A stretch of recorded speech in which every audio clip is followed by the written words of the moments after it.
मैं सरिता अग्रवाल आज आपके सामने एक नई कहानी मैं डरता नहीं हूँ लेकर आई हूँ। आप आनंद उठाइए। आईसीयू के बाहर कांच के दरवाजे से झांक रहे प्रांजल ने दादाजी का हाथ पकड़कर जोर से हिला दिया। दादाजी दादाजी, पापा को होश आ रहा है, देखो हाथ हिल रहा है। दादाजी चश्मा पोंछकर देखने लगे। सच में तो सिस्टर सिस्टर बोलकर दोनों ने ड्यूटी कर रही नर्सों का ध्यान खींचना चाहा। तभी एक डॉक्टर अंदर जाने लगे। प्रांजल ने डॉक्टर का हाथ पकड़कर खींचा। डॉक्टर साहब, मेरे पापा, डॉक्टर साहब अंदर मेरे पापा को होश आ रहा है, देखिए हाथ हिल रहा है, अंदर देखिए। अच्छा, हम देखते हैं। डॉक्टर अंदर आईसीयू में जाकर उसके पापा को चेक करने लगे। पापा यानी 12 साल के प्रांजल के पिता 2 दिन से अस्पताल में एडमिट हैं। घर वाले तो डर गए थे, कहीं वे कोमा में तो नहीं चले गए, पर सही समय पर उन्हें अस्पताल पहुंचा दिया गया, नहीं तो सभी अनहोनी की आशंका से भयभीत थे। 12 घंटे बाद प्रांजल के पापा को पूरा होश आ गया। क्योंकि विजिटिंग आवर्स थे, इसलिए दादाजी का हाथ पकड़कर प्रांजल पापा से मिलने अंदर गया। बाकी घर के लोग बाहर खड़े थे। दोनों चुपचाप बेड के पास जाकर खड़े हो गए। अचानक ही उत्तेजित होकर दादाजी ने बेटे को गाल पर एक थप्पड़ जड़ दिया और दुख और गुस्से से फूट फूट कर रो पड़े। प्रांजल को अपने बेटे के पास खींचकर दिखाते हुए रोते रोते बोले, यह देख, तेरा बेटा है ना ये छोटा सा, क्या चाहता है तू? आज तूने जहर खाया, कल यह भी जहर खाकर मर जाए, परसों तेरी बीवी, फिर हम लोग तो वैसे भी बेकार हैं, ना जीने में है ना मरने में। तुझे क्या फर्क पड़ता है कोई जिए या मरे? दादाजी रोते जा रहे थे और बोलते जा रहे थे। सभी घूमकर उन्हें देखने लगे। तुरंत 2-3 डॉक्टर और नर्सें पास आए और दोनों को रूम के बाहर निकाल दिया। एक डॉक्टर ने दादाजी के कंधे पर हाथ रखकर सांत्वना दी। अब चिंता न करें, पेशेंट को होश आ गया है, 2-3 दिन में ठीक होते ही घर भेज देंगे। अभी दवाओं का भी असर है, आप लोग सभी अभी चिंता ना करें।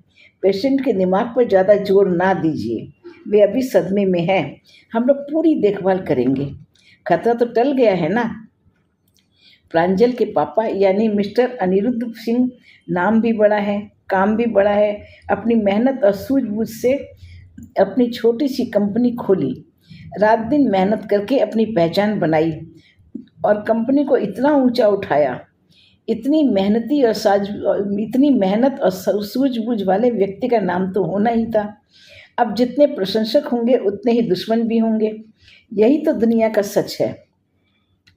अपनी कंपनी के अकेले मालिक अपने सहयोगियों और कर्मचारियों का पूरा ध्यान रखते हैं, उनके सुख दुख का भी ख्याल रखते हैं। सभी लोग पूरी ईमानदारी और सेवा भाव से अपना काम करते हैं, पर यह गड़बड़ी कहाँ शुरू हुई पता नहीं।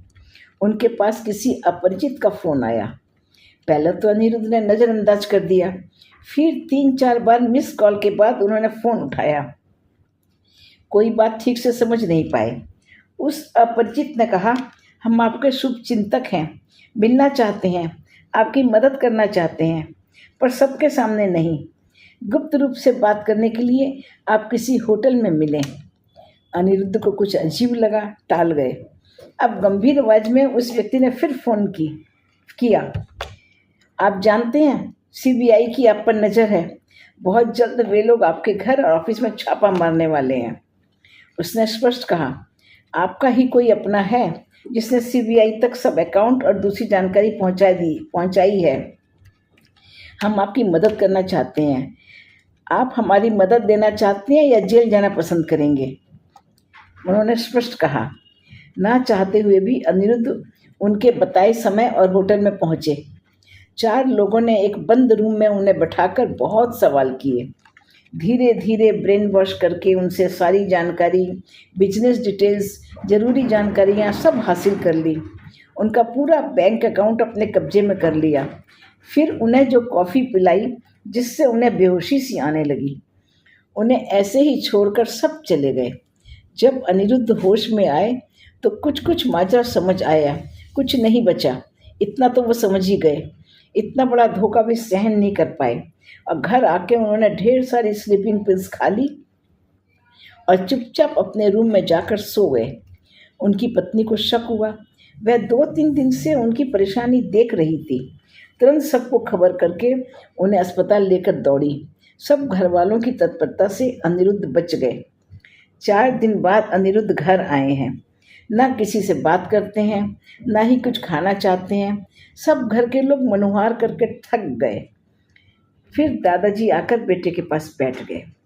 कुछ नहीं कहा, बस धीरे धीरे उसके सिर पर हाथ फेरते रहे, आंखों से छलकता पानी पोंछते रहे। धीरे धीरे अनिरुद्ध के मन की बर्फ पिघलने लगी। पिताजी का हाथ पकड़कर रो पड़े। पापा, मैंने कोई बेईमानी नहीं की। अपने खून पसीने से यह कंपनी मैंने खड़ी की है। पापा ने बीच में टोक दिया। मुझे मालूम है। चारों ने 4 तरफ से बोलना शुरू किया और तुम्हें हिप्नोटाइज करके सारी डॉक्यूमेंट और अकाउंट्स ले लिए। वह झूठे सरकारी ऑफिसर्स थे। जो था नहीं उसी का भूत बनाकर हवा दिखाकर तुम्हें डरा दिया और तुम डर गए। खैर, जो हुआ सो हुआ, पर तुमने किसी को अपने विश्वास में क्यों नहीं लिया? अगर लिया होता तो चट से स्लीपिंग पिल्स ना खाते। अपने बच्चों के बारे में भी नहीं सोचा। तुम्हें हमारा ख्याल भी नहीं आया। पापा, चारों तरफ से उनकी आवाज़ें मेरे कानों में गूंज रही थीं। मैं प्रेशर में आ गया। मुझे लगा बचने का यही रास्ता है। बचने का नहीं, मरने का। इतनी बड़ी कंपनी चलाते हो, इतने वर्कर्स को हैंडल करते हो, इस झूठ को तोड़ नहीं सके, कुछ सोच नहीं सके? जब कोई तुम्हें बार बार फ़ोन कर रहा है तो पुलिस की हेल्प ले सकते थे, साइबर क्राइम डिपार्टमेंट की हेल्प ले सकते थे, और भी बहुत सारी ऐसी लाइनें हैं जहां तुम हेल्प मांग सकते थे। खैर, अब सोचो, कौन बार बार फ़ोन करता था? किसने ब्रेन वॉश किया? साइबर क्राइम की पुलिस की मदद से तो सपोर्ट अब मिल सकता है, पर पापा अभी तो हमें पैसों की ज़रूरत है। उन लोगों ने तो सब लूट लिया। बेटा, बहुत जल्दी राज खुलेगा और अपराधी भी पकड़े जाएंगे। काम जैसे तुमने पहले शुरू किया था वैसे ही फिर से शुरू करो। कैसे पापा? सुनो, तुम मेट्रो से जा रहे हो, बहुत भीड़ है, चल नहीं सकते, इतनी देर खड़े भी नहीं हो सकते, तो तुम रिवर्स सिस्टम से चलो। उल्टे रूट की मेट्रो पकड़ो। 3-4 स्टेशन खड़े होकर जाना और मंजिल पर जब सब उतर जाएं, तुम वापसी की ट्रिप में बैठकर आराम से आओ। पूरी मेहनत और विश्वास के साथ उसी लगन से फिर से काम शुरू करो और आगे बढ़ो। अनिरुद्ध की आंखों से आंसू बहने लगे। पापा, मैं ये सब कर लूँगा, पर कितनी बदनामी भी तो होगी। कुछ मत सोचो, तुरंत अपने कुछ शुभ चिंतक काम में लगा दो। अब फिर से काम शुरू करो, और दोबारा मरने की बात कही तो बहुत पिटूंगा, समझे? पापा, लोग मेरा विश्वास करेंगे? हाथ ऊपर उठाकर पापा ने कहा, वह वहाँ बैठा है ना ऊपर, सब देखता है, समझता भी है, सुनता भी है। पर तुम लोगों का बड़ा दोष है, ऊपर चढ़ते हो तो नीचे नहीं देखते। अब सोच समझ कर आगे बढ़ो। यही जिंदगी है और यही तुम्हारी आगे बढ़ने का रास्ता है। धन्यवाद।